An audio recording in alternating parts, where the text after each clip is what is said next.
আমি গতকালকে তারেক রহমানকে বলেছিলাম, আমি বাসায় যখন যাই বউ আয়েশা বলে ফ্যামিলি কার্ড দেন। তো ফ্যামিলি কার্ড কি আপনার শুধু 6টা উপজেলার জন্য বাংলাদেশের আর নাই? পুরো বাংলাদেশের যে সমস্যা সেটা হলো দুর্নীতি। দুর্নীতি বাংলাদেশের একদম প্রেসিডেন্ট হাউস থেকে প্রধানমন্ত্রী থেকে শুরু করে যতগুলো হাউস আছে প্রত্যেকটা হাউস হলো দুর্নীতিতে নিমজ্জিত। এই দুর্নীতি হলো ভোট ব্যাংকও গিয়ে পড়ে, আপনি ভোট দিয়ে আসছেন, দুর্নীতি করে আপনার ভোট হলো নিয়ে যাওয়া হবে। আপনি ব্যাংকে টাকা রেখে এসেছেন, দুর্নীতি হলো ওইখানে ব্যাংকের টাকা গচ্ছা নিয়ে চলে যাওয়া হবে। তো আমরা যদি এই সিস্টেমগুলো ঠিক করতে না পারি তাহলে বাংলাদেশের যে অগ্রযাত্রা সেটা আমরা পাবো না। এই জন্য যারা সরকার দলে এসেছেন, আপনারা যেভাবে আসুন না কেন, ঠিক আছে এসেছেন, আপনাদের কাছে আমাদের আবেদন থাকবে একটা, 2001 থেকে 2006 পর্যন্ত যে ভুল আপনারা করেছিলেন, দুর্নীতির সাথে নিমজ্জিত হয়েছিলেন, এই ভুল এবার করবেন না। পবিত্র রমজানে এভাবেই আপন হয়ে উঠুক সবাই ইসপির আপন করা স্বাদে। ইসপি আপন করা স্বাদ।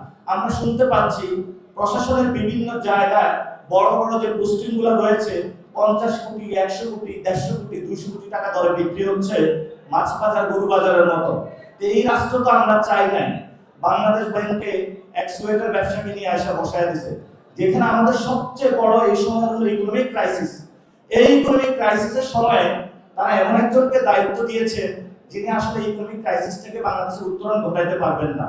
তাহলে আপনারা কি বলেন যে না, আমার যেখানেই হোক দলীয় লোক বসাতে হবে, বাংলাদেশের তরুণ সমাজের কি হলো সেটা আমার দেখার দরকার নাই, আমার দলীয় লোকগুলোরে মোটামুটি সেটেল করতে এগুলো হবে।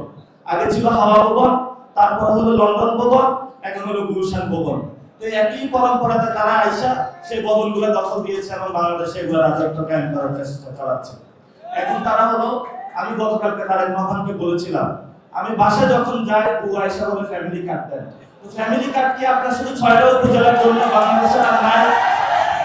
এজন্য আমরা তাদেরকে বলবো যে আপনি ঠিক আছে, যারা অসহায় মানুষ রয়েছে তাদের জন্য ফ্যামিলি কার্ড দিয়েছেন, তা আমাদের তরুণদের জন্য আপনি কি করেছেন? স্টেটের কোনো প্যাকেজে তো আমাদের তরুণদের জন্য কোনো কিছু নাই।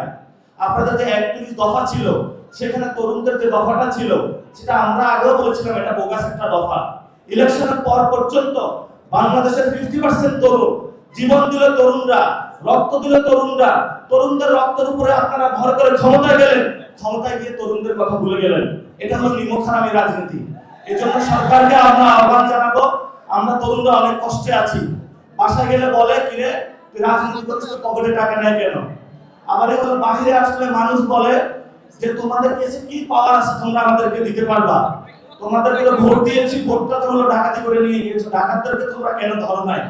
যেখানে যায় গার্লফ্রেন্ডের কাছে তরুণদের বলে তুমি আমাকে কবে বিয়ে করবা, তরুণ বলে যে আমার পকেটে টাকা নেই। আমাদের হলো ক্লাসের মধ্যে বিভিন্ন জায়গায় হলো ক্লাস শেষে আমরা বসে আছি, সেখানে হলো পড়াশোনা শেষ করি, চাকরিতে যাব, এই তুমি চাকরি করতে আসো, তুমি কি বিএনপির কোনো অঙ্গ সংগঠনে তোমার নামটা লিখিত আছে, তোমাকে আমি চাকরি দিতে পারবো না।